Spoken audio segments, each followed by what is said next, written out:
Hari ini, saya ingin menceritakan kepada kalian sebuah kisah yang mungkin akan sangat mengena di hati banyak orang, terutama bagi mereka yang pernah menjadi menantu perempuan. Ini adalah kisah tentang hari-hari ketika saya dianggap sebagai duri dalam daging oleh ibu mertua saya, dipanggil beban keluarga hanya karena saya tidak berasal dari keluarga terpandang. Tapi kalian tahu tidak, saya bukanlah seseorang yang bisa diinjak-injak selamanya. Saya membalas bukan dengan air mata atau sumpah serapah, tapi dengan sebuah mobil mewah yang saya parkir tepat di depan rumahnya dan sebuah kebenaran yang takkan pernah dia lupakan. Nama saya Ayu, dan inilah perjalanan saya dari seorang menantu yang dihina menjadi perempuan yang membuat seluruh keluarga besar harus menoleh. Saya lahir di sebuah desa kecil di Solo, tempat di mana orang-orang hidup sederhana dan saling menyayangi seperti keluarga sendiri. Orang tua saya memang tidak kaya, tapi mereka mengajarkan saya bahwa nilai seorang manusia ada di hati dan kerja kerasnya, bukan di jumlah uang di dompetnya. Saat saya bertemu Rudi, saya pikir saya telah menemukan seseorang yang memahami hal itu. Dia seorang insinyur, tidak terlalu kaya, tapi rajin, dan senyumnya membuat hati saya luluh. Ayu, aku tidak berjanji akan memberimu seluruh dunia, tapi aku janji akan mencintaimu dan melindungimu, katanya saat melamar saya. Saya percaya padanya. Seperti saya percaya, matahari akan selalu terbit di pagi hari. Kami menikah dalam upacara sederhana di desa saya dengan baju batik dan alunan gamelan yang meriah. Saya pikir, inilah awal dari kehidupan bahagia. Setelah menikah, kami pindah ke Bandung dan tinggal bersama keluarga Rudi di sebuah rumah besar yang selalu dibanggakan ibunya, Ibu Siti. Sebagai aset keluarga besar, saya sangat antusias menjalani peran sebagai menantu, berharap mendapat sosok ibu kedua. Saya bangun pagi untuk menyiapkan sarapan, memasak opor ayam dengan resep dari ibu saya, dan berusaha sekuat tenaga untuk menyesuaikan diri. Rudi sibuk dengan pekerjaannya, sering dinas keluar kota, tapi dia selalu tersenyum dan berkata, "Kamu hebat." Ayo, saya pikir, selama saya berusaha dan mencintai dengan sepenuh hati, semuanya akan baik-baik saja. Tapi saya salah-salah dengan cara yang begitu polos hingga menyakitkan. Tanda-tanda pertama yang membuat saya tidak nyaman datang dari Ibu Siti. Awalnya, dia hanya mengomentari hal-hal kecil seperti bilang masakan saya kurang asin atau menyuruh saya mengepel ulang lantai karena dianggap masih kotor. Saya hanya tersenyum, mengira dia hanya orang yang perfeksionis dan suatu hari akan terbiasa dengan kehadiran saya. Tapi perlahan, ucapannya menjadi lebih tajam.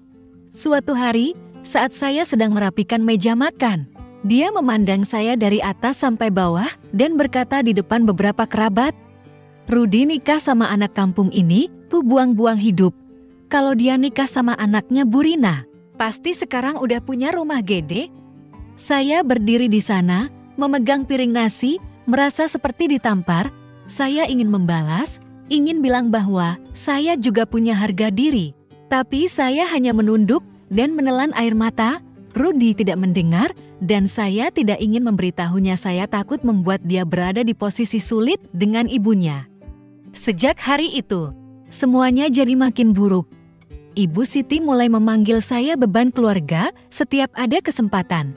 Dia bilang saya nggak bisa apa-apa selain masak, dan bahwa rumah ini nggak butuh orang yang nggak berguna. Suatu kali, dia sengaja mengundang seorang gadis lain, anak dari Bu Rina, yang selalu dia puji sebagai cantik dan berpendidikan, untuk makan malam di rumah, lalu membandingkan saya dengannya tepat di depan Rudi. Saya memandang Rudi, berharap dia akan berkata sesuatu. Tapi dia hanya diam, menunduk, dan terus makan. Saya merasa seperti hati saya diremas. Saya bertanya-tanya, apakah saya memang tidak pantas? Apakah saya salah masuk ke keluarga ini?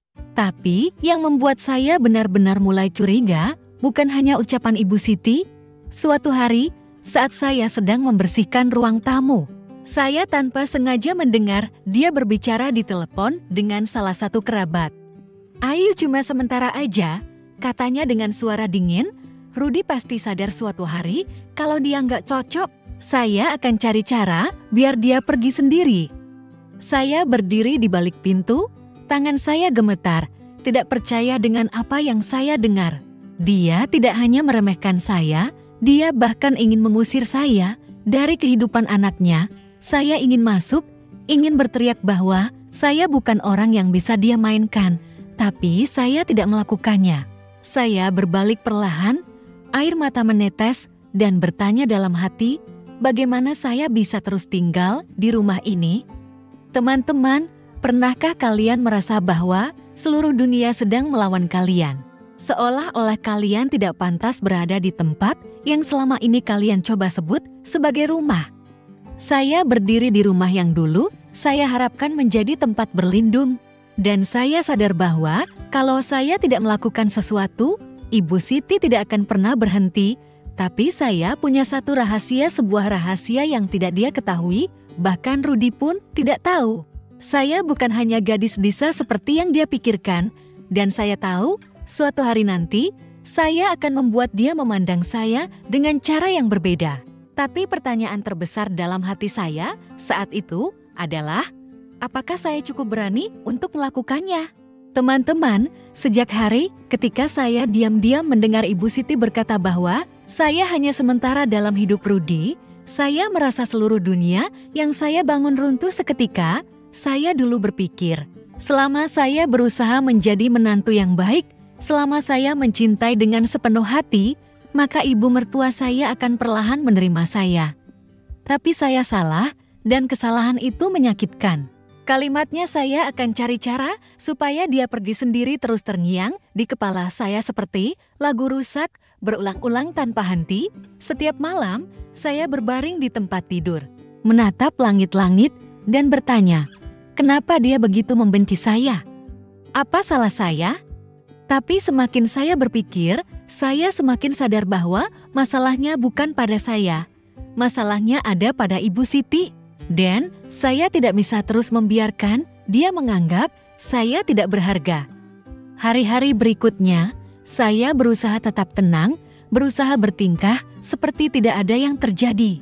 Saya tetap bangun pagi untuk memasak nasi uduk bagi seluruh keluarga, tetap membersihkan rumah seperti biasa. Tapi setiap kali saya melihat Ibu Siti, ada amarah yang mendidih dalam hati saya. Dia tidak hanya berhenti pada kata-kata yang tajam, dia mulai melakukan berbagai hal untuk membuat saya merasa tidak pantas berada di rumah itu.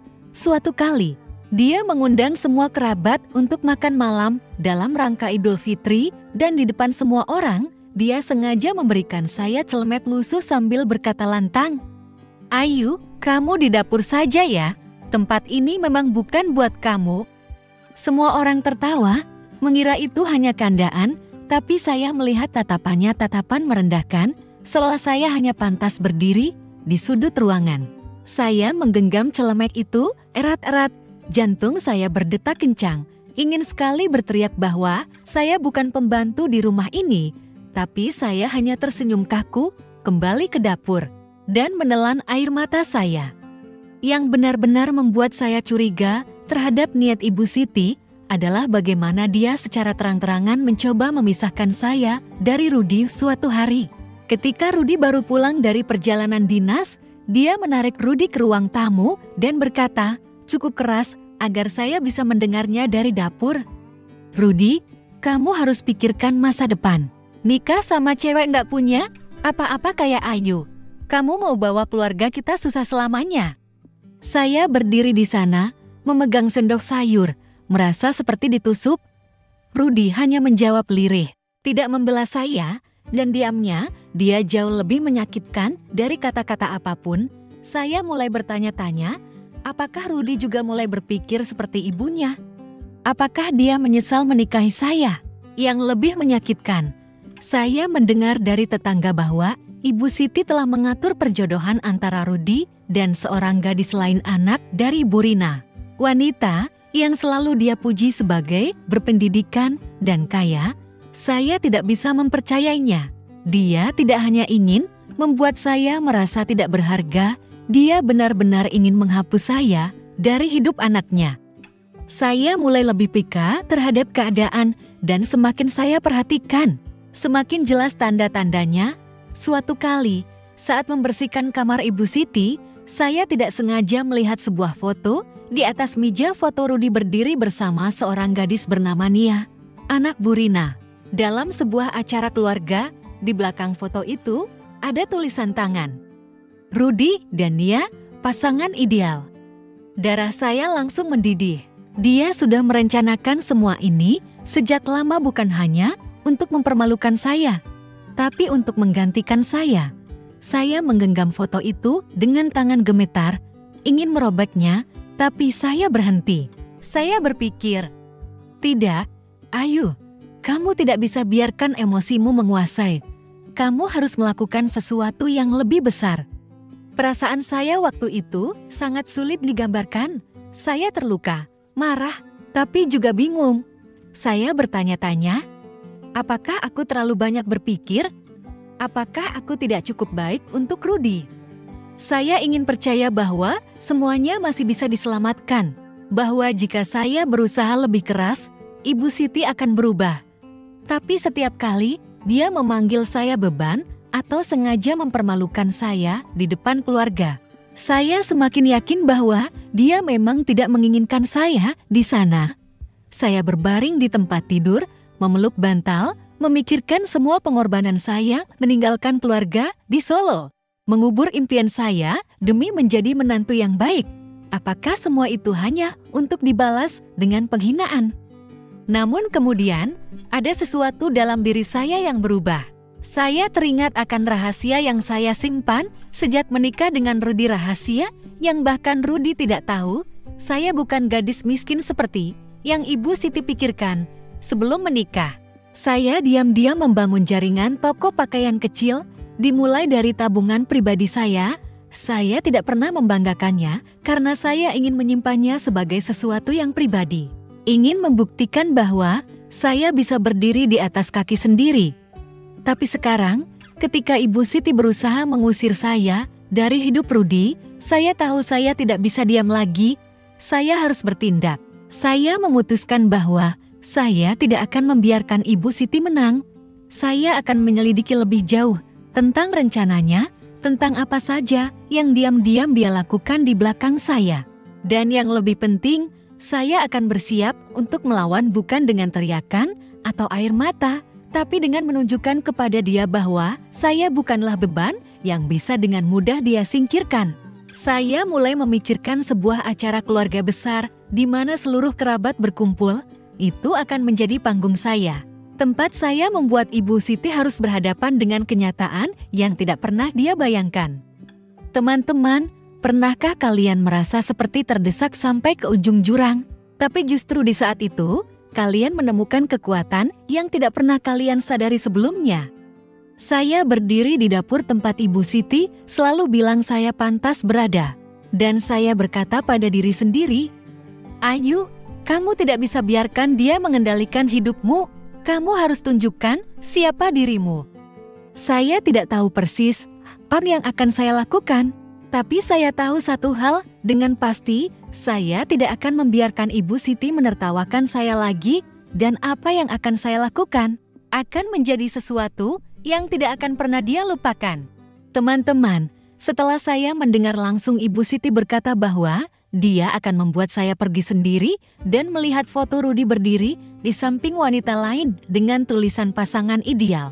Saya tahu, saya tidak bisa lagi berpura-pura tidak terjadi apa-apa. Dulu saya berharap bahwa jika saya berusaha lebih keras, jika saya menjadi menantu yang lebih baik, Ibu Siti akan berubah. Tapi apa yang saya temukan kemudian benar-benar menghancurkan hati saya dan pada saat yang sama membangkitkan api dalam diri saya, api yang sebelumnya tidak saya sadari ada. Saya memutuskan untuk mencari tahu kebenarannya, seberapapun menyakitkannya, dan teman-teman, apa yang saya temukan bukan hanya mengejutkan, tetapi juga membuat saya sadar bahwa saya tidak bisa membiarkan Ibu Siti terus mengendalikan hidup saya. Saya mulai bergerak, tapi dengan hati-hati, agar dia tidak curiga. Saya tahu saya harus tetap merahasiakan jati diri saya bahwa saya adalah pemilik jaringan butik kecil demi menjaga keberhasilan rencana saya. Suatu hari, saat Ibu Siti pergi menemui teman-temannya, saya diam-diam masuk ke kamarnya untuk mencari petunjuk. Jantung saya berdebar kencang, rasanya seperti sedang melakukan sesuatu yang salah, tapi saya menenangkan diri. Ayu, kamu tidak salah. Kamu sedang melindungi dirimu sendiri. Saya membuka laci meja, dan saat itulah saya menemukan sebuah buku catatan tua di dalamnya. Dia mencatat segalanya dari pengeluaran harian hingga rencana-rencana pribadinya, dan kemudian saya melihat satu halaman yang membuat saya terpaku. Bulan depan, bicara dengan Rudi soal Nia. Ayu harus keluar dari rumah sebelum Lebaran. Saya langsung terduduk di lantai, tangan saya gemetar memegang buku itu. Ibu Siti tidak hanya meremehkan saya, dia benar-benar merancang rencana matang untuk menyingkirkan saya dan menggantikan saya dengan Nia, putri Burina. Dia menulis lagi, kalau Ayu nggak pergi sendiri, buat skandal biar dia malu. Saya merasa seperti ditampar keras. Skandal? Apa yang dia rencanakan? Memalukan saya di depan keluarga besar, menyebarkan gosip bahwa saya tidak pantas. Saya membalik halaman lagi, dan yang membuat saya semakin terpukul adalah catatan ini. Sudah usir Ayu saat Rudi dinas. Dia tidur di gudang, tempat yang cocok buat dia. Teman-teman, bisa bayangkan perasaan saya? Beberapa bulan lalu, saat Rudi dinas luar kota, Ibu Siti mengunci kamar saya. Berkata rumah ini gak ada tempat buat orang kayak kamu, dan memaksa saya tidur di gudang yang dingin. Saya kira saat itu dia hanya marah, tapi ternyata itu bagian dari rencana jahatnya untuk menghancurkan saya. Saya menutup buku catatan itu, air mata mengalir di pipi saya, tapi saya tidak menangis terisak. Saya tidak bisa. Yang saya rasakan hanya sakit yang begitu dalam, seperti semua usaha saya selama ini untuk menjadi menantu yang baik sia-sia. Saya teringat semua masakan yang saya buat. Semua permintaan maaf yang saya ucapkan meski saya tidak salah, dan bagaimana Rudi hanya diam setiap kali ibunya mempermalukan saya. Saya merasa seperti dipinggirkan, dianggap tidak ada oleh seluruh keluarga suami. Saya ingin lari dari rumah itu, ingin menelpon ibu saya di Solo dan menceritakan semuanya, tapi saya tidak melakukannya. Saya tahu kalau saya pergi sekarang, Ibu Siti akan menang, dan saya tidak bisa membiarkan itu terjadi. Saya duduk diam di kamar Ibu Siti, dan perlahan-lahan kemarahan mulai mengalahkan kesedihan. Saya teringat bagaimana dia memanggil saya beban keluarga, bagaimana dia sengaja mempermalukan saya di depan keluarga besar, dan sekarang rencananya untuk menyingkirkan saya. Saya bertanya dalam hati, kenapa saya harus terus bertahan? Kenapa saya harus membiarkan dia yang menentukan nilai saya? Saya menghapus air mata, berdiri, dan mengembalikan buku itu ke tempat semula. Saya tahu saya harus menyimpan bukti itu, tapi saya juga tahu saya harus melakukan sesuatu yang lebih besar. Saya tidak hanya ingin Ibu Siti berhenti, saya ingin dia menyesal karena telah meremehkan saya. Hari-hari berikutnya, saya seperti berjalan dalam bayangan. Saya tetap melakukan tugas rumah seperti biasa, memasak, membersihkan rumah, tapi di dalam hati, saya bukan lagi Ayu yang lemah. Saya menatap Ibu Siti, mendengarkan dia terus mengkritik saya, dan saya hanya tersenyum. Tapi senyum itu bukan lagi senyum penuh kepasrahan. Itu adalah senyum seorang perempuan yang sedang mempersiapkan perlawanan. Saya memikirkan Rudi, suami yang dulu saya cintai, dan sekarang diamnya dia tidak membuat saya sedih, diamnya dia membuat saya marah. Saya bertanya-tanya, kalau dia tidak bisa melindungi saya, maka saya harus melindungi diri sendiri. Saya merasa sendirian, tapi justru dalam kesendirian itulah saya menemukan kekuatan saya. Dan kemudian, suatu pagi, saat saya sedang mencuci piring di dapur, saya melihat Ibu Siti dari jendela sedang pamer kepada tetangga tentang rumah warisan keluarga besar. Saya teringat rahasia saya jaringan butik fashion yang saya bangun sejak saya masih tinggal di Solo, Saya ingat malam-malam saya bergadang mendesain, bertemu partner bisnis, menabung sedikit demi sedikit, dan saya berkata pada diri sendiri, "Ayu, kamu bukan beban. Kamu adalah perempuan yang punya nilai, dan kamu akan tunjukkan itu ke Ibu Siti." Itulah momen ketika saya memutuskan bahwa saya tidak hanya akan menyelidiki lebih dalam rencana Ibu Siti, saya akan membuat dia menghadapi kebenaran tentang siapa saya sebenarnya. Sebuah kebenaran yang tidak pernah dia duga. Teman-teman, ada saat-saat ketika kalian merasa seluruh dunia membelakangi kalian, tapi justru di saat-saat itulah kalian menemukan kekuatan untuk bangkit. Saya tahu jalan di depan tidak akan mudah, tapi saya tidak takut lagi. Saya akan membuat Ibu Siti memandang saya dengan cara yang berbeda, bukan dengan pandangan meremehkan, tapi dengan pandangan penuh penyesalan. Dan saya berjanji pada diri sendiri, suatu hari nanti, dia akan tahu bahwa saya bukan gadis kampung yang bisa dengan mudah dia tendang dari hidup anaknya. Teman-teman, setelah menemukan buku catatan milik Ibu Siti dengan rencana rinci untuk mengusir saya dari rumah, saya merasa seperti seluruh dunia yang pernah saya percayai telah runtuh. Kata-katanya yang dingin, "Ayu harus keluar sebelum Lebaran," buat skandal biar dia malu seperti pisau yang mengiris langsung ke hati saya. Dulu saya pikir saya bisa bertahan, bahwa jika saya terus berusaha menjadi menantu yang baik, dia akan berubah. Tapi sekarang saya tahu, tidak ada cinta atau pengorbanan sebanyak apapun yang bisa membuat Ibu Siti melihat saya sebagai seorang manusia. Dia ingin saya lenyap, dan itu memang menyakitkan. Tapi lebih dari itu, hal itu membangkitkan kemarahan dalam diri saya, kemarahan yang tidak bisa saya tahan lagi. Saya berdiri di kamar beliau, menggenggam buku catatan itu, dan berkata dalam hati, "Ayu, kamu tidak bisa biarkan dia menang. Kamu harus melakukan sesuatu, bukan untuk balas dendam, tapi untuk mendapatkan kembali dirimu sendiri." Hari-hari setelah itu, saya seperti hidup dalam mimpi. Saya tetap memasak, membersihkan rumah, tersenyum di depan Ibu Siti, tapi dalam hati saya bukan lagi gadis yang pasrah. Setiap kali dia memanggil saya beban keluarga atau sengaja mempermalukan saya di depan tetangga, saya tidak lagi menunduk. Saya menatap matanya dengan tenang, dan meskipun hanya sekejap, saya melihat dia sedikit terdiam seolah merasakan ada sesuatu yang berbeda. Saya tahu, saya tidak boleh terburu-buru meluapkan emosi. Tidak boleh langsung konfrontasi atau menceritakan semuanya kepada Rudy. Tidak, saya butuh rencana yang lebih besar, rencana yang tidak hanya membuat Ibu Siti berhenti, tapi juga menyesal karena telah meremehkan saya. Dan kemudian, sebuah ide muncul dalam benak saya, secerah cahaya di tengah malam gelap. Saya akan mengungkap rahasia saya bahwa saya adalah pemilik jaringan butik fashion di sebuah acara keluarga besar di mana seluruh kerabatnya berkumpul. Saya akan menunjukkan bahwa saya bukan gadis kampung yang bisa dengan mudah dia singkirkan dari hidup Rudy. Ide ini membuat saya bersemangat, tapi juga membuat saya takut.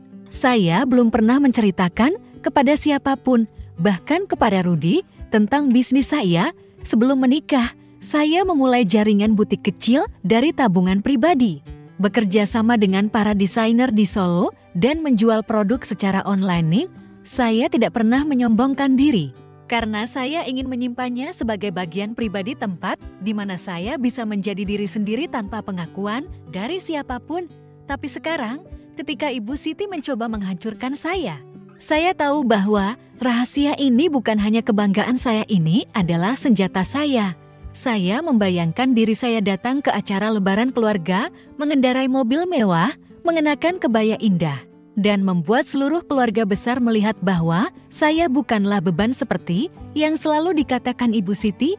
Membayangkan tatapan terkejutnya membuat saya merasa kuat. Namun untuk mewujudkan rencana ini, saya tahu saya harus mempersiapkan semuanya dengan matang. Saya tidak bisa hanya muncul dan berkata, "Saya orang sukses."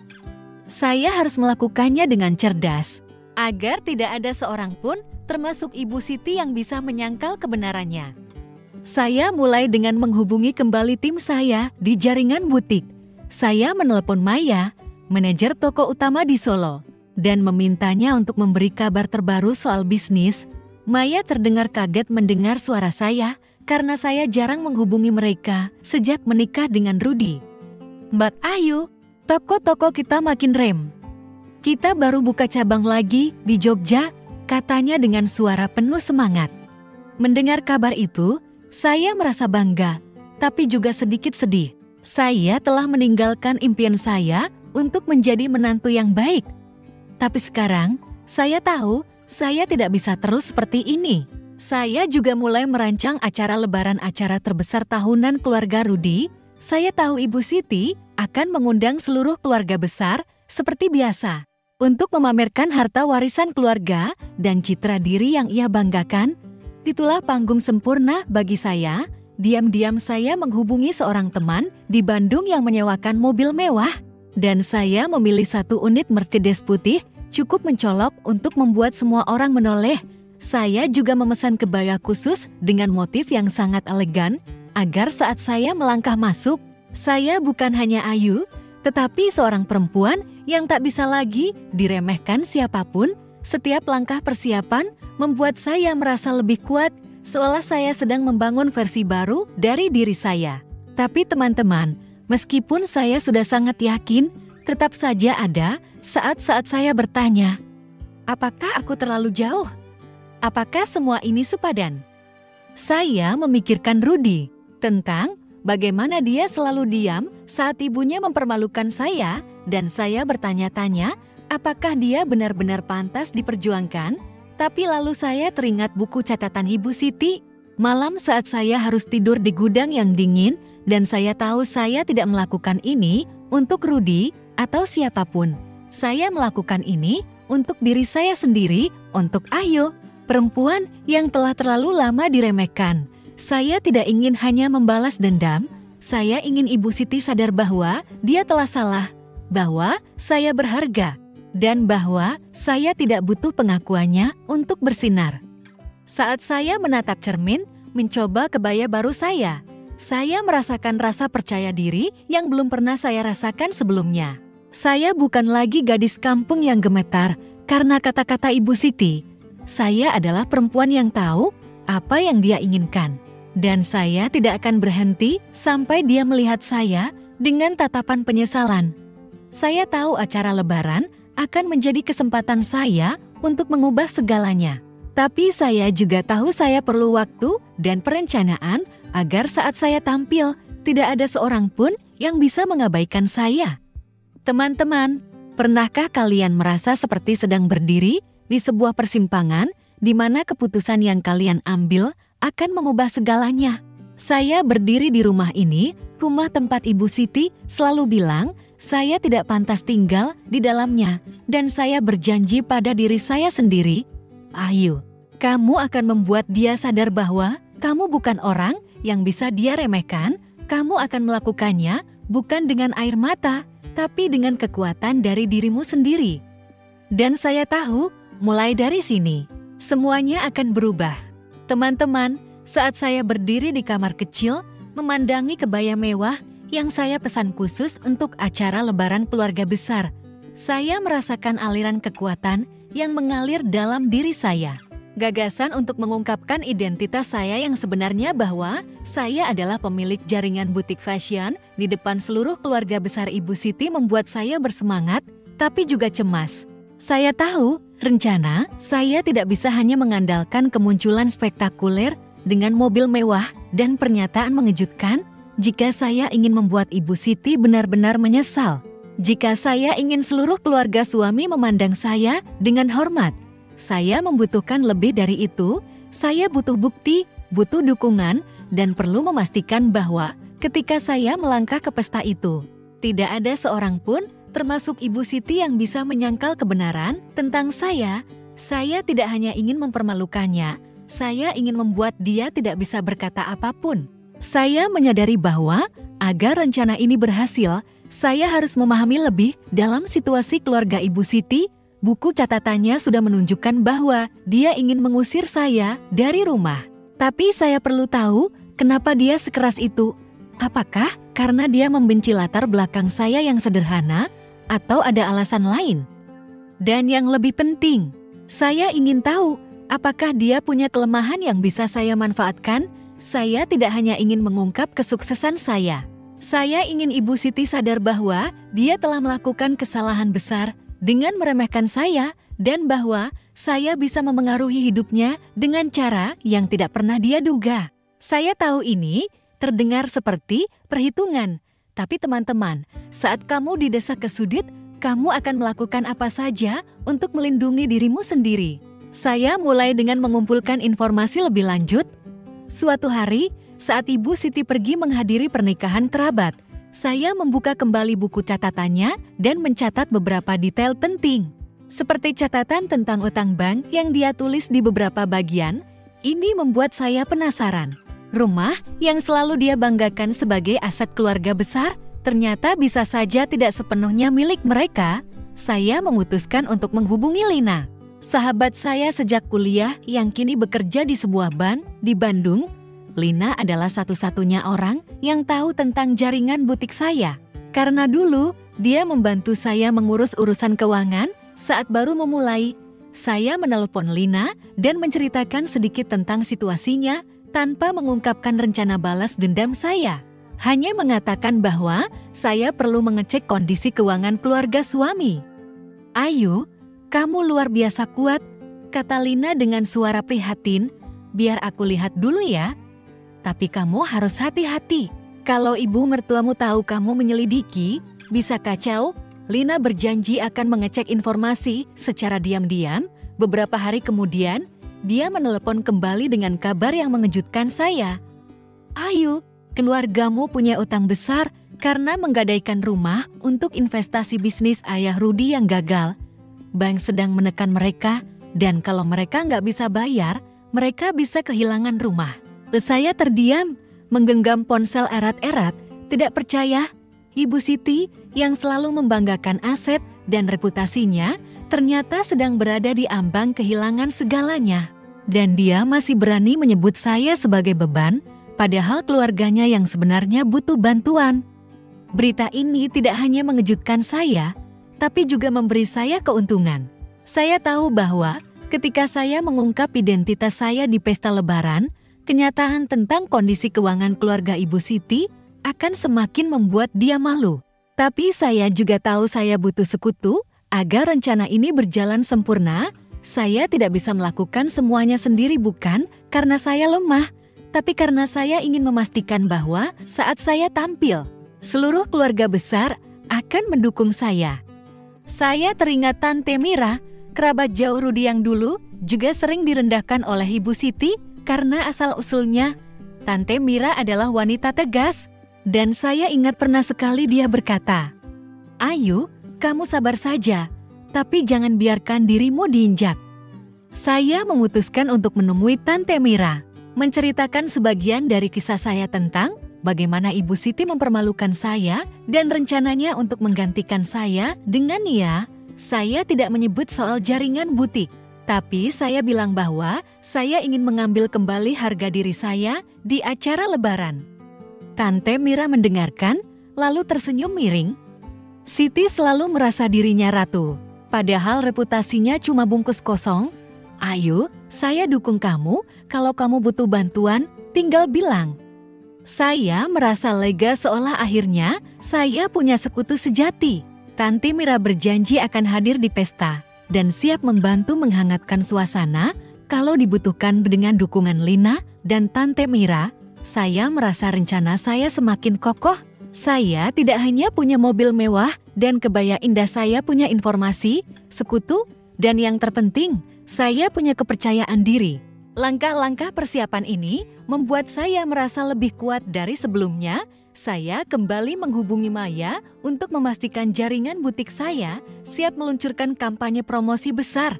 Karena saya ingin setelah pesta itu, semua orang tidak hanya tahu saya sukses, tapi juga melihat merek saya di mana-mana di Bandung. Saya juga memeriksa ulang Mercedes putih yang saya sewa. Memastikan mobil itu mengilap sempurna. Setiap tindakan kecil adalah pengingat bahwa saya bukan lagi Ayu yang lemah. Saya adalah perempuan dengan rencana, kekuatan, dan nilai. Teman-teman, Saat kamu memutuskan untuk bangkit demi dirimu sendiri, kamu akan mulai melihat segalanya mulai pada tempatnya. Saya tahu saya masih perlu waktu untuk menyempurnakan rencana.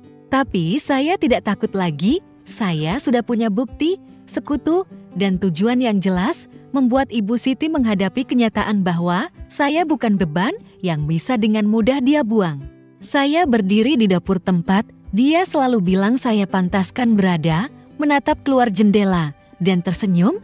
Pesta Lebaran sudah dekat, dan saya tahu saat saya melangkah masuk, semua mata akan tertuju pada saya bukan dengan hinaan, tapi dengan kekaguman, dan Ibu Siti akan membayar mahal atas semua yang telah dia lakukan.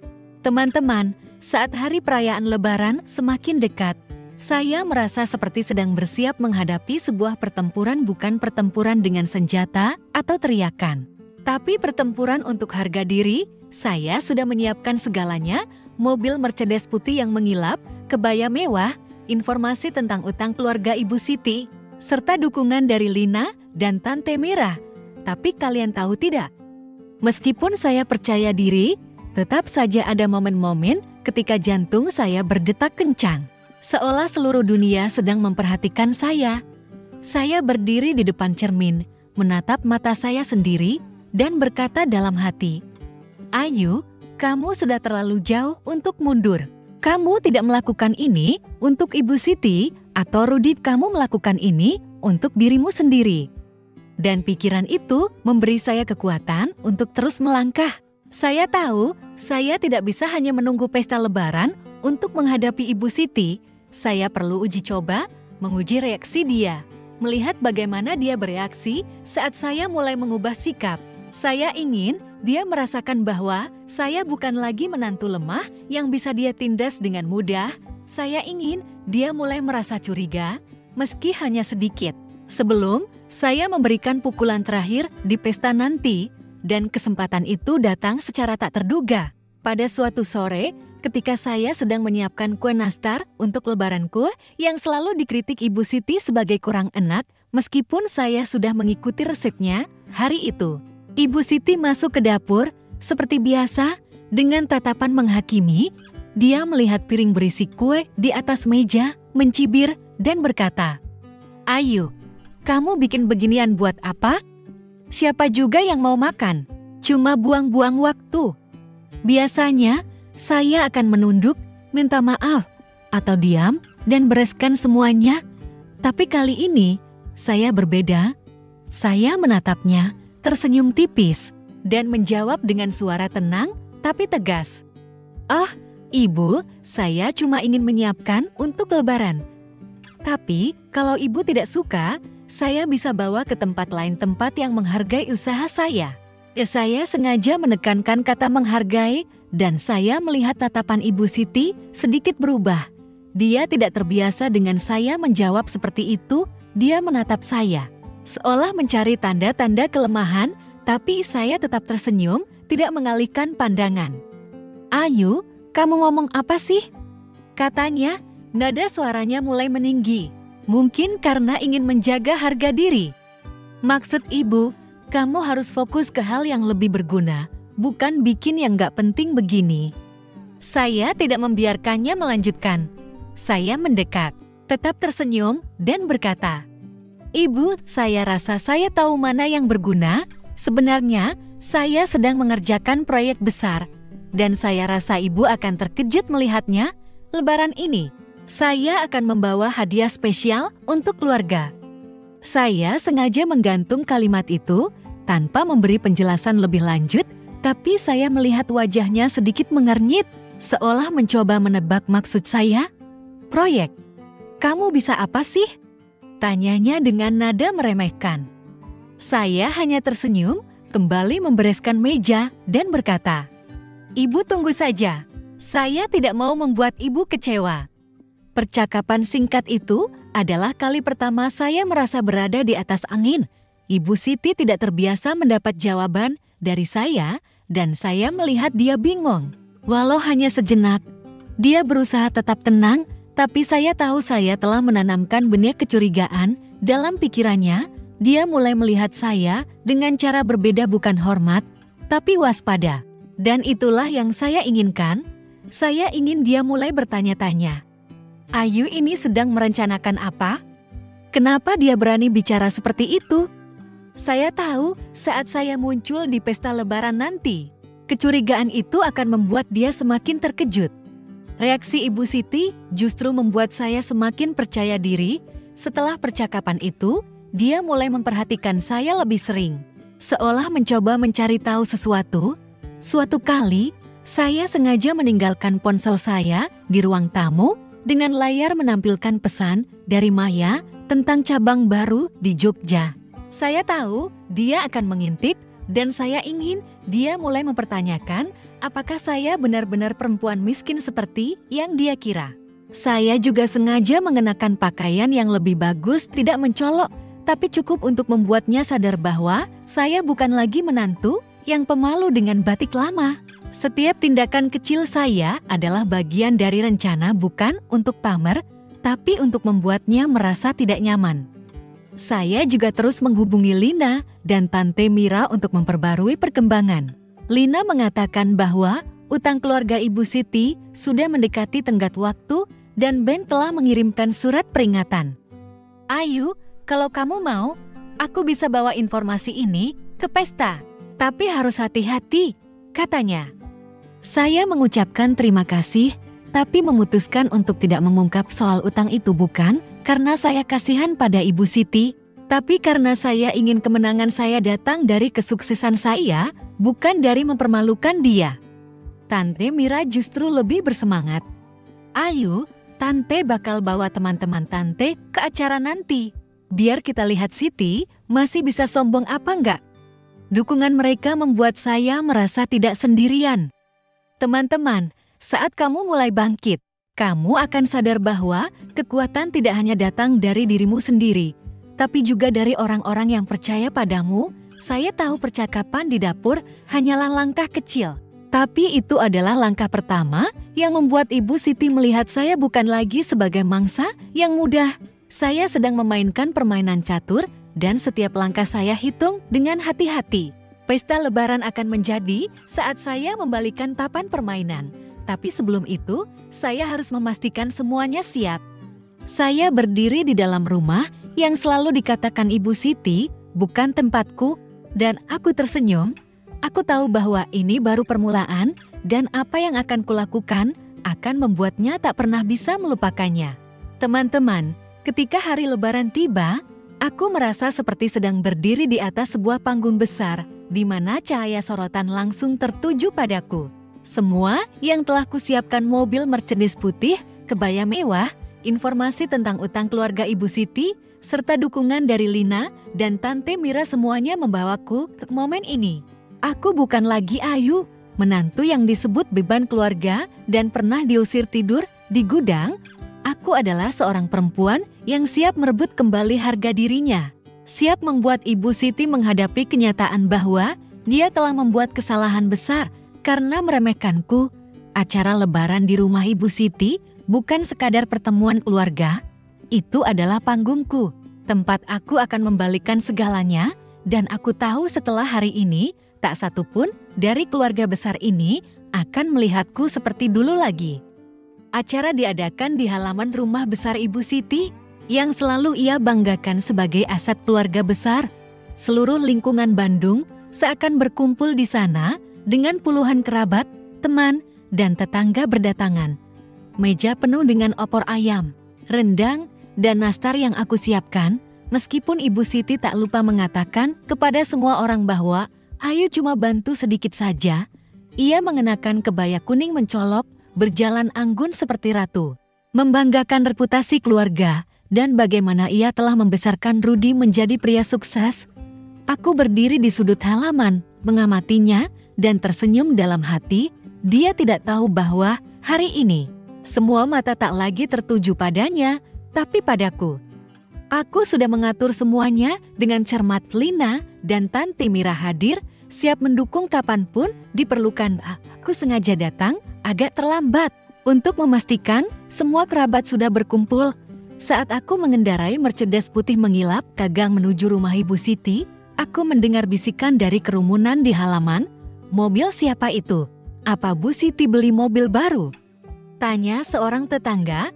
Aku keluar dari mobil mengenakan kebaya hijau zamrud dengan motif bordir indah, rambut disanggul tinggi, dan senyum penuh percaya diri. Seluruh halaman hening sejenak, seolah tak ada yang percaya bahwa menantu kampungan yang sering diremehkan Ibu Siti kini muncul seperti ini. Aku melihat tatapan Ibu Siti dari kejauhan. Dia terpaku, menggenggam gelas dengan tangan gemetar, seolah tak percaya dengan apa yang ia lihat. Aku melangkah ke halaman, menyapa semua orang dengan suara lembut namun penuh wibawa. Selamat Lebaran semuanya. Maaf kalau saya datang terlambat. Saya baru saja dari sebuah rapat penting. Aku sengaja menekankan kata rapat penting dan aku melihat Ibu Siti mengerutkan kening, seolah mencoba mengingat percakapan kami di dapur beberapa hari sebelumnya. Tante Mira, seperti yang dijanjikan, langsung angkat suara. Ayu, kamu cantik sekali. Itu mobil di luar punyamu. Ceritakan ke Tante, dong. Kerumunan mulai bergumam, dan aku tahu ini saatnya untuk melepaskan pukulan pamungkas. Aku tersenyum, melangkah ke tengah halaman, di mana semua orang bisa mendengarku dengan jelas. Terima kasih, Tante Mira, kataku, suaraku lantang. Sebenarnya, saya ingin berbagi sesuatu dengan semuanya hari ini, karena Lebaran adalah momen untuk jujur satu sama lain, bukan? Aku berhenti sejenak, menatap langsung ke arah Ibu Siti, lalu melanjutkan. Mungkin banyak yang mengira saya cuma gadis desa, seorang beban keluarga seperti yang pernah dikatakan seseorang, tapi saya di sini untuk mengatakan bahwa saya bukan orang seperti yang kalian pikirkan. Aku mengeluarkan ponsel, membuka sebuah artikel online tentang jaringan butik fashion milikku dengan judul Perempuan Muda dari Solo Membangun Kerajaan Fashion. Aku menyerahkan ponsel itu kepada Tante Mira, dan ia membacanya lantang. Ayu Pratiwi, 28 tahun, pemilik jaringan toko fashion dengan cabang di Solo, Jogja, dan segera di Bandung. Seluruh halaman langsung ramai dengan gumaman. Ayu, pemilik butik fashion. Serius? Aku melihat wajah Ibu Siti memucat seolah baru saja ditampar. Aku melanjutkan dengan suara tenang namun tajam. Saya tidak pernah menceritakan ini kepada siapapun, bahkan Rudi, karena saya ingin membuktikan nilai saya sendiri. Tapi hari ini, saya rasa sudah waktunya semua orang tahu, mobil di luar itu milik saya, dan saya di sini bukan untuk pamer, tapi untuk mengatakan bahwa tidak ada seorang pun yang berhak menyebut saya sebagai beban. Aku menatap lurus ke arah Ibu Siti, dan dia menundukkan kepala, tak berani menatap balik. Kerumunan mulai bertepuk tangan, beberapa kerabat datang memberi selamat. Tante Mira berteriak, Ayu, kamu bikin Tante bangga sekali. Namun momen paling mengesankan adalah ketika Rudi, yang selama ini selalu diam, mendekatiku, suaranya bergetar. Ayu, aku tidak tahu kenapa kamu tidak pernah bilang. Aku menatapnya, tersenyum tipis. Rudi, aku tidak perlu kamu tahu. Aku hanya perlu kamu mengerti bahwa aku pantas dihargai. Aku lalu berpaling ke arah Ibu Siti yang masih berdiri dengan tangan gemetar dan berkata, Ibu, aku harap mulai hari ini Ibu melihatku dengan cara yang berbeda. Aku bukan orang yang bisa Ibu usir begitu saja dari rumah ini atau diganti dengan orang lain. Tuh puncaknya terjadi saat seorang kerabat bertanya kepada Ibu Siti, Bu Siti, kenapa Ibu bilang Ayu itu beban? Ternyata dia hebat begini. Ibu Siti berusaha tersenyum kaku, tergagap, saya cuma bercanda kok. Tapi tak ada yang percaya, tatapan semua orang telah beralih dari kekaguman kepada Ibu Siti menjadi kekaguman kepada saya. Saya berdiri di sana, di tengah halaman, merasa seperti telah melepaskan beban besar. Saya tidak hanya mengungkapkan kebenaran saya telah merebut kembali harga diri saya di depan seluruh keluarga besar. Teman-teman, saat itu, ketika saya berdiri di tengah keramaian dengan kebaya yang berkilau dan rasa percaya diri yang belum pernah saya miliki sebelumnya, Saya tahu bahwa saya telah menang. Bukan karena saya mempermalukan Ibu Siti, tapi karena saya telah menunjukkan padanya bahwa saya jauh lebih kuat daripada yang ia kira. Tapi saya juga tahu, ini belum akhir. Acara Lebaran ini hanya langkah pertama, dan masih banyak hal yang harus saya lakukan untuk memastikan bahwa Ibu Siti tidak pernah lagi meremehkan saya. Saya menatap mobil Mercedes di halaman, dan saya tersenyum. Pertarungan ini milik saya, tapi kisah saya belum berakhir. Teman-teman, ketika aku berdiri di tengah halaman rumah Ibu Siti, mengenakan kebaya yang anggun, dan semua mata keluarga besar tertuju padaku, aku merasa seolah-olah baru saja melepaskan beban raksasa dari dadaku.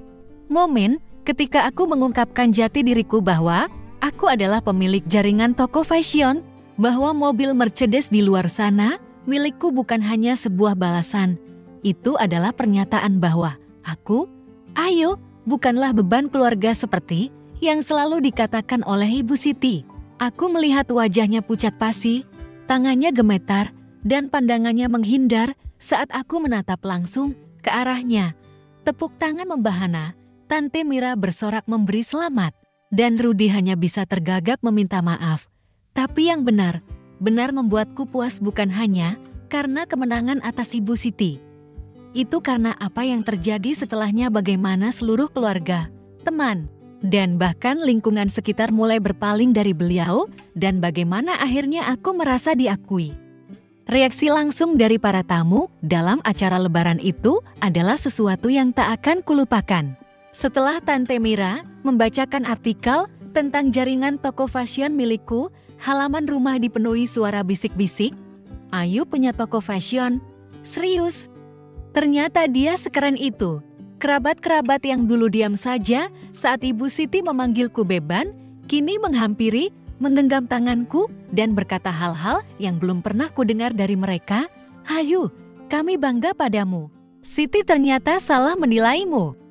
Beberapa bahkan menatap Ibu Siti dengan sorotan penuh keraguan.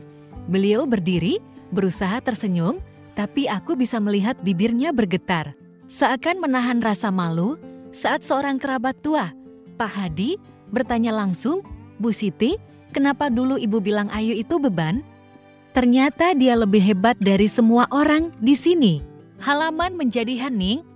Ibu Siti tergagap, saya hanya bercanda, siapa sangka Ayu seperti ini, tapi tak ada yang mempercayainya. Terdengar suara sindiran dari Tante Mira, dan aku tahu reputasi Ibu Siti telah runtuh di halaman rumahnya sendiri. Kejatuhan Ibu Siti tak berhenti di acara itu, berita tentang pengungkapan identitasku menyebar secepat api. Seorang kerabat merekam momen saat aku turun dari Mercedes dan berpidato, lalu mengunggahnya ke grup WhatsApp lingkungan. Dalam beberapa jam, seantero Bandung tahu ceritanya. Menantu Bu Siti ternyata pemilik toko fashion. Katanya beban, tapi bawa Mercedes. Tetangga yang dulu menunduk di hadapan Ibu Siti kini mulai membicarakannya dari belakang. Suatu kali saat aku pergi ke pasar, aku mendengar dua ibu-ibu berbisik, Siti suka pamer rumah besar, padahal menantunya yang kaya, malu banget, ya. Aku tak berkata apa-apa, hanya tersenyum. Tapi dalam hati aku merasakan kepuasan yang luar biasa. Ibu Siti yang dulu menyebut dirinya ratu lingkungan, kini menjadi bahan omongan dan bukan seperti yang beliau inginkan. Dampak sosialnya semakin meluas ketika cerita ini sampai ke telinga teman-teman dekat Ibu Siti. Beliau memiliki kelompok karisan yang suka berkumpul untuk memamerkan anak dan keluarganya. Tapi setelah acara itu, Lina memberitahuku bahwa kelompok itu mulai menjauhi Ibu Siti. Mereka bilang Siti keterlaluan memperlakukan kamu seperti itu, kata Lina dengan penuh semangat. Ada yang bilang, kalau aku punya menantu kayak Ayu, aku bakal sujud syukur. Aku tak heran saat melihat Ibu Siti mulai jarang keluar rumah. Tidak lagi berdiri di depan gerbang untuk pamer seperti dulu. Beliau mulai menutup diri dan setiap kali aku bertemu dengannya di rumah, beliau hanya menunduk, tak sanggup menatapku. Itu yang kuinginkan, bukan karena aku ingin mempermalukannya, tapi karena aku ingin beliau sadar bahwa kata-kata dan perbuatannya punya konsekuensi. Sementara reputasi Ibu Siti runtuh, aku menerima pengakuan yang tak pernah kubayangkan. Kerabat mulai mengundangku ke rumah mereka, meminta pendapatku tentang bisnis, bahkan memperkenalkanku ke teman-teman mereka sebagai pengusaha muda. Merek fashionku, berkat kampanye iklan dari Maya, mulai dikenal luas di Bandung. Sebuah koran lokal menghubungiku untuk wawancara, dan artikel berjudul Dari Kampung ke Kerajaan Fashion, kisah Ayu Pratiwi menjadi topik hangat di media sosial. Setiap kali aku membuka WhatsApp, puluhan pesan selamat berdatangan dari orang-orang yang tak kukenal. Aku tidak melakukan ini demi popularitas, tapi aku tak bisa menyangkal bahwa perasaan diakui dan dihargai adalah sesuatu yang telah lama aku rindukan. Tentang Rudy, dia berusaha meminta maaf setelah acara itu, tapi aku tidak membiarkannya lolos begitu saja. Rudy, kamu diam saja saat ibumu memanggilku beban, kamu tidak melindungiku, lalu kenapa aku harus bergantung padamu? Kataku, tenang tapi tegas. Dia menunduk, tak bisa berkata-kata, dan aku tahu hubungan kami tak akan pernah sama lagi. Aku tidak membencinya, tapi aku sadar bahwa aku tidak membutuhkannya untuk merasa berharga. Aku punya diriku sendiri, dan itu sudah cukup. Saat aku berdiri di rumah tempat Ibu Siti dulu mengusirku untuk tidur di gudang, aku merasakan kedamaian yang aneh. Aku telah memenuhi janjiku pada diriku sendiri, membuat beliau menyesal karena telah meremehkanku. Dulu beliau mengira aku gadis kampung yang tak berguna. Tapi kini beliau harus hidup dengan kenyataan bahwa akulah yang dikagumi seluruh lingkungan. Aku tak perlu berteriak atau mempermalukannya. Kesuksesanku, tatapan orang-orang, dan bisik-bisik tetangga telah melakukannya untukku. Aku tahu cerita ini belum berakhir, bahwa Ibu Siti mungkin akan mencoba mendapatkan kembali kehormatannya, tapi aku tak takut, aku sudah bangkit, dan aku tak akan pernah membiarkan siapapun menjatuhkanku lagi. Teman-teman, pernahkah kalian merasa seperti baru saja melewati badai dan keluar darinya dengan lebih kuat? Aku berdiri di sana, menatap Mercedes di halaman, dan aku tersenyum. Ibu Siti dulu pikir dia bisa menghancurkanku, tapi dia tak tahu bahwa kata-katanya justru membangkitkan kekuatanku, dan aku tahu mulai hari ini segalanya akan menjadi lebih baik. Teman-teman, setelah pesta Lebaran, ketika aku berdiri di tengah halaman rumah Ibu Siti dan mengungkap identitas asliku seorang pengusaha wanita yang memiliki rantai toko mode, aku pikir semuanya telah selesai. Aku telah membuatnya malu di depan seluruh keluarga, membuat seluruh lingkungan membicarakannya, dan merebut kembali harga diri yang pernah coba dia injak-injak. Tapi tahukah kalian, Ibu Siti bukan tipe orang yang mudah menerima kekalahan. Orang seperti dia yang selalu menganggap dirinya ratu di lingkungan, tak akan diam dan membiarkanku bersinar. Aku sudah mempersiapkan diri untuk ini, tapi aku tak menyangka dia akan membalas begitu cepat, dan kali ini Rudy, suami yang pernah kucintai, akan terseret ke dalam pertarungan antara aku dan ibunya. Beberapa hari setelah pesta, Ibu Siti hampir menghilang dari kegiatan sosial. Dia tak lagi berdiri di depan gerbang rumah untuk pamer, tak lagi mengundang teman-teman untuk minum teh tarik sambil bercerita tentang keluarganya. Aku pikir dia sudah belajar dari kesalahannya, tapi aku salah. Suatu malam, saat aku sedang memeriksa email dari Maya tentang kampanye iklan baru, Rudy masuk ke kamar dengan wajah tegang. "Ayu, aku perlu bicara denganmu," katanya. Suaranya gemetar. Aku menatapnya, langsung tahu ada sesuatu yang tak beres. "Ibu ingin kita mengadakan pesta lagi," lanjut Rudy, untuk memperbaiki kesalahpahaman. Ibu bilang orang-orang salah paham tentangnya, dan dia ingin menjelaskan. Aku tertawa, bukan karena senang, tapi karena aku tak percaya pada kelancangan Ibu Siti. "Kesalahpahaman?" tanyaku dengan nada sinis. "Maksudmu ibumu ingin menyelamatkan muka setelah ditertawakan seluruh lingkungan karena menyebutku beban?" Rudy menunduk, tak berani menatapku. "Ayo, aku tahu ibu salah, tapi ibu sedang sangat tertekan. Orang-orang tak lagi menghormati ibu, dan ibu bilang jika kamu setuju mengadakan pesta, dia akan meminta maaf padamu di depan semua orang. Aku menatap Rudy. Dan untuk pertama kalinya, aku merasa bukan hanya kecewa, tapi juga muak. Dia masih memilih berpihak pada ibunya, meski secara tak langsung. Aku menggelengkan kepala dan berkata, Rudy, aku tak butuh permintaan maaf dari ibumu. Aku sudah membuktikan nilai diriku, dan jika ibumu ingin menyelamatkan muka, dia harus melakukannya sendiri, bukan memintaku. Aku berpaling. Tapi di dalam hati, aku tahu, Ibu Siti tak akan berhenti hanya dengan permintaan sederhana seperti itu. Benar saja, beberapa hari kemudian, aku mendengar dari Tante Mira bahwa Ibu Siti menyebarkan cerita baru di kalangan teman dekatnya. Dia bilang, aku telah merekayasa pengungkapan di pesta lebaran untuk mempermalukannya, bahwa aku sombong dan tak tahu terima kasih pada keluarga suami. Dia bahkan mengatakan bahwa rantai tokoku pasti bukan buah kerjaku, melainkan berkat pria kaya di belakangku. Aku duduk mendengarkan Tante Mira bercerita, merasa darahku mendidih. Ibu Siti tak hanya berusaha menyelamatkan muka, dia berusaha mencemarkan namaku, merendahkan kesuksesanku. Tapi kali ini, aku tak marah seperti sebelumnya. Aku hanya tersenyum dan berkata pada Tante Mira, biar Ibu Siti bicara. Semakin dia bicara, semakin dia menggali lubang untuk dirinya sendiri. Aku memutuskan untuk tak menghadapi langsung, karena aku tahu cara terbaik untuk menjawab kebohongan adalah membiarkan kebenaran berbicara.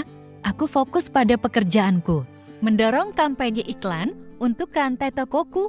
Maya dan timku mengadakan acara peluncuran cabang baru di Bandung, mengundang media dan influencer lokal. Acara itu menarik ratusan orang. Dan saat aku berdiri di panggung, memperkenalkan mereka, aku melihat tatapan kagum dari kerumunan. Seorang wartawan bertanya, Ayu, ada rumor bahwa kesuksesan Anda berkat sponsor rahasia. Apa tanggapan Anda? Aku tersenyum, menatap lurus ke kamera, dan menjawab, rumor adalah sesuatu yang diciptakan orang ketika mereka tak bisa menerima kenyataan. Aku membangun rantai toko ini dari nol, dan aku bangga akan hal itu. Jawabanku dikutip di berbagai media, dan rumor dari Ibu Siti dengan cepat meredup. Sementara itu, upaya Ibu Siti untuk menyelamatkan muka gagal total. Pesta yang dia adakan, meski mengundang seluruh keluarga, hanya dihadiri segelintir orang. Tante Mira bercerita bahwa Ibu Siti berusaha menjelaskan bahwa saya hanya ingin yang terbaik untuk Ayu. Tapi tak ada yang percaya. Seorang kerabat bahkan berkata belak-belakan, Bu Siti, Ibu seharusnya meminta maaf pada Ayu, bukan mencoba membela diri. Ibu Siti duduk di sana, wajahnya memerah, tak bisa berkata apa-apa. Aku tak hadir di pesta itu, tapi saat mendengar ceritanya, aku merasakan kepuasan yang pahit. Dia telah mempermalukan dirinya sendiri tanpa perlu aku turun tangan. Mengenai Rudy, dia datang menemui aku sekali lagi, kali ini dengan wajah penuh penyesalan. Ayu, maafkan aku salah karena tak membelamu, katanya. Aku ingin kita mulai dari awal. Aku menatapnya, dan kali ini aku tak marah. Aku hanya merasa kasihan padanya, seorang pria yang tak cukup berani membela istrinya. Rudy, aku tak membencimu, kataku, tapi aku tak bisa bersama seseorang yang tak menghormatiku. Aku pantas mendapatkan yang lebih baik. Aku berpaling, dan untuk pertama kalinya, aku merasa benar-benar bebas. Melihat kembali perjalananku, aku menyadari sebuah pelajaran mendalam. Nilai dirimu tak terletak pada cara orang lain memandangmu, tapi pada cara kamu memandang dirimu sendiri. Ibu Siti pernah menyebutku beban, tapi kata-katanya justru membangkitkan kekuatan dalam diriku.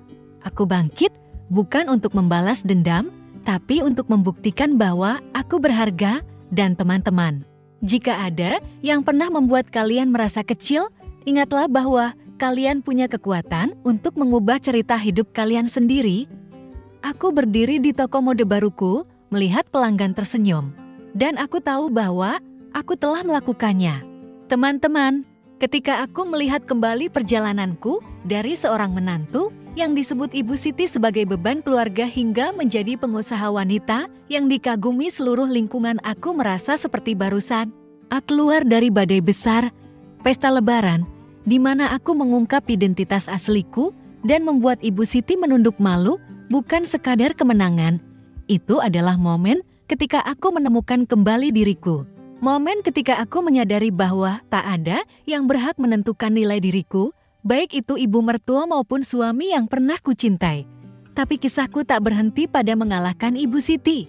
Ini adalah cerita tentang bagaimana aku membangun hidup baru, membuat keputusan sulit, dan belajar mencintai diriku sendiri. Dan hari ini, aku ingin berbagi bagian terakhir dari cerita ini, bersama pesan yang kuharap bisa menyentuh hati kalian. Setelah kegagalan memalukan Ibu Siti di pesta yang dia adakan untuk menyelamatkan muka, dia hampir menghilang dari kegiatan sosial.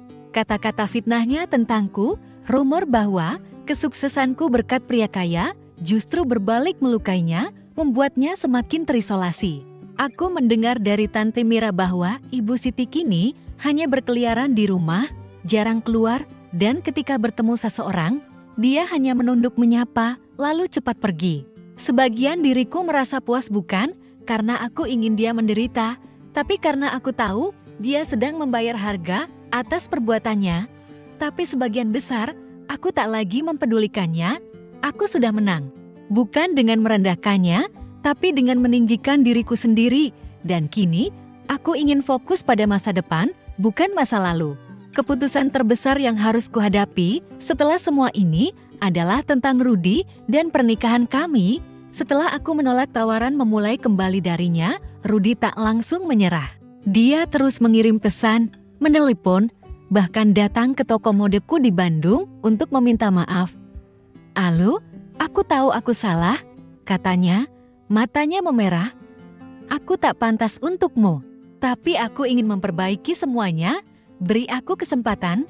Aku menatapnya, dan kali ini aku tak lagi merasa marah atau menyesal. Aku hanya merasa damai.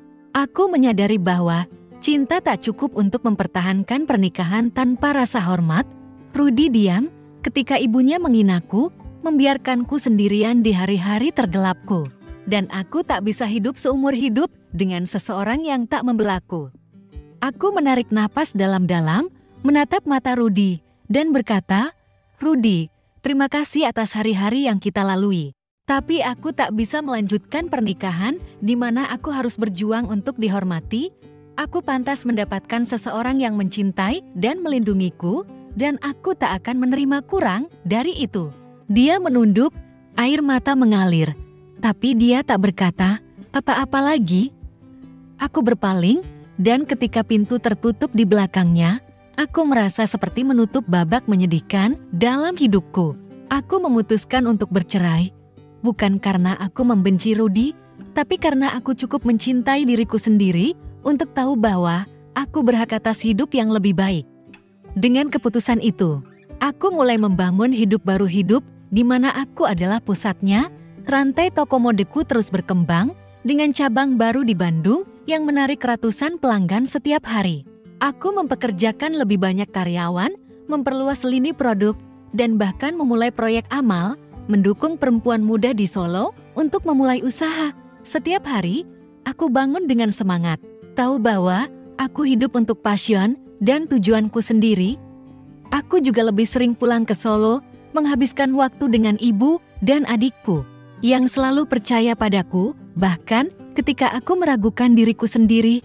Ibuku, setelah mendengar seluruh cerita, memelukku dan berkata, "Ayo, kamu adalah kebanggaan ibu. Kamu tak perlu siapapun untuk membuktikan itu." Kata-kata ibu membuatku menangis, tapi itu air mata kebahagiaan. Ibu Siti beberapa bulan kemudian akhirnya mengirimku surat permintaan maaf. Dia menulis bahwa dia salah telah memperlakukanku seperti itu, bahwa dia hanya ingin yang terbaik untuk Rudy. Aku membaca surat itu, tapi aku tak membalas, bukan karena aku menyimpan dendam, tapi karena aku tak membutuhkan permintaan maafnya untuk terus melangkah. Aku sudah memaafkannya, tapi bukan untuknya, melainkan agar hatiku ringan. Aku menyimpan surat itu di laci dan melanjutkan hidup, tahu bahwa cerita antara aku dan Ibu Siti benar-benar telah berakhir. Saat aku berdiri di toko modeku, melihat pelanggan tersenyum dan timku bekerja dengan penuh semangat, aku merasakan kedamaian yang belum pernah kurasakan. Aku telah melewati hari-hari ketika aku diremehkan, disebut beban, dan disuruh tidur di gudang. Aku bangkit bukan untuk balas dendam, tapi untuk membuktikan bahwa aku lebih kuat dari yang orang pikirkan, dan pelajaran terbesar yang kupetik adalah, kamu tak membutuhkan pengakuan orang lain untuk bersinar. Nilai dirimu ada di hatimu, dalam apa yang kamu lakukan, dan dalam cara kamu mencintai dirimu sendiri. Teman-teman, jika ada yang pernah membuat kalian merasa kecil, ingatlah kisahku. Kalian tak perlu mengendarai Mercedes atau memiliki rantai toko untuk membuktikan nilai kalian. Kalian hanya perlu percaya pada diri sendiri, bangkit, dan jangan biarkan siapapun mendefinisikan kalian. Aku berhasil melakukannya, dan aku tahu kalian juga bisa. Aku berdiri di sini, dalam hidup baru, dengan hati penuh harapan dan mimpi, dan aku ingin berkata pada kalian, cintailah dirimu sendiri, karena kalian pantas mendapatkan semua yang terbaik.